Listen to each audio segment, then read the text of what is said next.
নবীদের বৈশিষ্ট্য হচ্ছে নবীরা যেখানে মারা যায় ওখানেই কবর দিতে হয়। জানেন এটা? বিষ্ণু ইসলাম মারা গিয়েছিলেন আম্মাজান আয়েশা রাদিয়াল্লাহু তাআলার ঘরে, ফলে ওখানে বিষ্ণু ইসলামের কবর হয়েছে। এবং ওই ওই কবর দেওয়া ঘরের ভেতরে আম্মাজান আয়েশা যতদিন, আয়েশা রাদিয়াল্লাহু তাআলা যতদিন বেঁচে ছিলেন ওখানেই ছিলেন কবরের পাশে। এরপরে বাবা মারা গেলেন আবু বকর, বিষ্ণু ইসলামের পাশে কবর দেয়া হলো, বাবা আর স্বামীর পাশেই থাকলেন।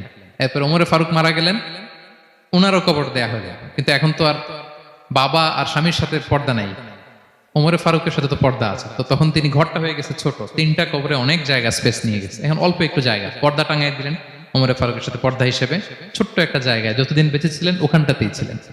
তাহলে রাসূল সাল্লাল্লাহু আলাইহি ওয়াসাল্লামের কবরটা হচ্ছে আম্মাজান আয়েশা রাদিয়াল্লাহু তাআলার ঘরের ভেতরেই।